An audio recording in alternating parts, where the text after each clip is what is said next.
आज का विषय, शिव जी का पूजन और ध्यान कैसे करें। भगवान शिव जी को चंदन, चावल और पीले सरसों के पुष्प चढ़ाएं, इससे घर में आने वाला संकट दूर हो जाता है। भगवान शिव आशुतोष और महादेव के नाम से भी जाने जाते हैं। अतः जो भगवान शंकर की शक्तियों को जानना चाहता है, उसको ग्रहण करना चाहता है, वो अन्य देवी देवताओं के पास नहीं है, भगवान शिव जी के पास हैं।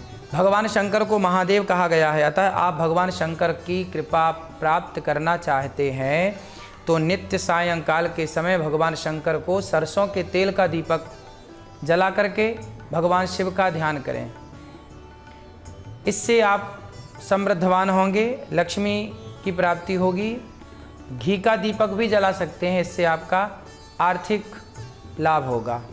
आज का समाधान, शनि और राहु के कुंडली में बुरे योग गंभीर समस्या पैदा करते हैं, जिससे आपको मानसिक शारीरिक टेंशन भी रहता है। इन ग्रहों के योग से ही किसी की कुंडली में काल सर्व दोष भी, पितृदोष भी बनते हैं। माना जाता है कि इन दोषों से किसी भी गृहस्थ जीवन में सुख शांति नहीं होती, मानसिक परेशानियां पैदा हो जाती हैं। लेकिन जहां शिव के भक्तों की भीड़ होती है और शिव भक्त होते हैं, वहां परेशानियां दूर दूर तक नहीं आती। भगवान शिव जी आपको सब प्रकार से सुख देते हैं, जो शनि को शांत करता है। भगवान शिव की आराधना से शनि शांत होते हैं। शनि प्रदोष व्रत के दिन भगवान शिव को गंध, अक्षत, पुष्प, फूल, दीप, मिठाई इत्यादि से, पान सुपारी इत्यादि, लौंग, इलायची इत्यादि से भगवान की पूजा करें और शिव गायत्री के दिव्य मंत्र का जाप करें। ओम तत्पुरुषाय विद्महे महादेवाय धीमहि तन्नो रुद्रः प्रचोदयात्। जब आप इस मंत्र का जाप करेंगे तो निश्चित ही भगवान शिव की कृपा से जो ग्रहों का आपके जीवन में कुप्रभाव है वो समाप्त हो जाएगा। धार्मिक मान्यता है कि शनिदेव परम शिव भक्त हैं और शिव के आदेश के मुताबिक ही शनि जगत के हर प्राणी को काम के आधार पर दंड देते हैं। इसलिए शनि यानी राहु, शनि या राहु आदि ग्रह पीड़ा शांति के लिए शिव की पूजा खास तौर पर शनिवार और सोमवार को ही कारगर होती है। अगर महादेव प्रसन्न हो जाएं तो शनि को तो मानना ही होगा, क्योंकि शनि भगवान शिव के वश में होते हैं।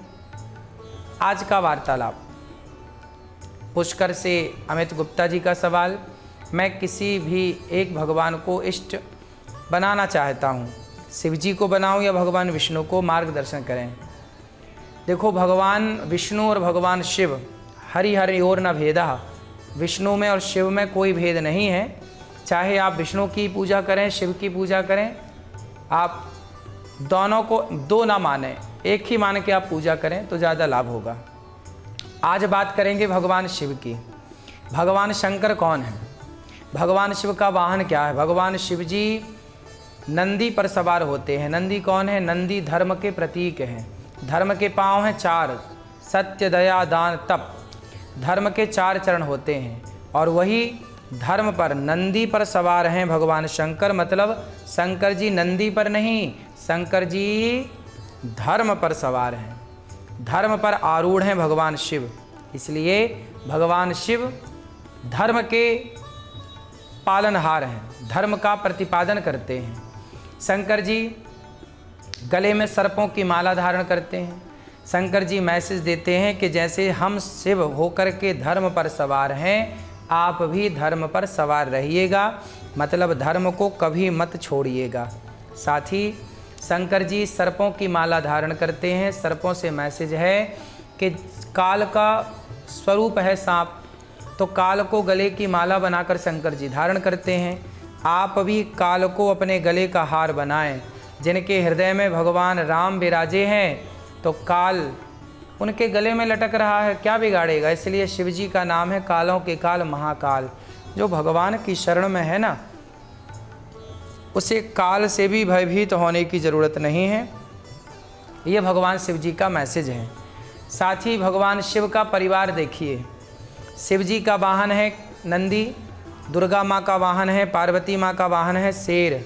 अब शेर और नंदी ये दोनों एक दूसरे के दुश्मन हैं।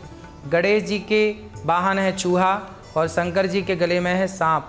अब सांप और चूहे की दुश्मनी है, सारा अपोजिट है, एक दूसरे के विपरीत हैं, विरोधी हैं। पर शिव जी देखो पूरे परिवार में किस तरह प्रेम से रहते हैं। जो अपोजिट हैं, विरोधी हैं एक दूसरे के, वो भी एक दूसरे को नुकसान ना पहुंचाकर साथ में रहते हैं। किसके प्रभाव से? भगवान शिव के भजन के प्रभाव से। भगवान शिव सदा वसंतम हृदयारविंदे भवम भवानी सहितम नमामि। भगवान शंकर सदा भगवान राम का ध्यान करते हैं, जिसके बल से भगवान शिव के परिवार में सारे लोग प्रतिकूल होने पर भी अनुकूल रहते हैं। एक दूसरे के दुश्मन होने पर भी एक दूसरे के प्रति कोई द्वेष भाव नहीं है। प्रेम पूर्वक भगवान शिव जी अपने गृहस्थ जीवन में रहते हैं। तो आपको भी भगवान शिव से यही मैसेज लेना चाहिए कि आपके जीवन में विषम परिस्थितियाँ आएँ तो घबराइएगा मत। आपका कोई विरोधाभास करने वाला विरोधी आ जाए तो घबराइएगा मत। शांत चित्त से अपना काम करते रहिएगा। जैसे नंदी और शेर, चूहा और सांप एक दूसरे के विरोधी होते हुए भी बड़े प्रेम से इस परिवार में रहते हैं, ये भगवान शिव के भजन का प्रभाव है। जब आप भक्ति करते हैं, भजन करते हैं, तो आपका विचार बदल जाता है। हिंसक प्राणी भी दयावान हो जाता है। हिंसक प्राणी के भीतर भी दया जाग जाती है। ये आपके भजन का प्रभाव है। इसलिए ये भगवान शिव का प्रभाव है कि जो राम की शरण में है उसका परिवार प्रतिकूल हो ही नहीं सकता, अनुकूल होगा। तो आप भी भगवान शिव की तरह राम की शरण में रहें, भगवान का ध्यान करें, निश्चित आपको फ़ायदा होगा।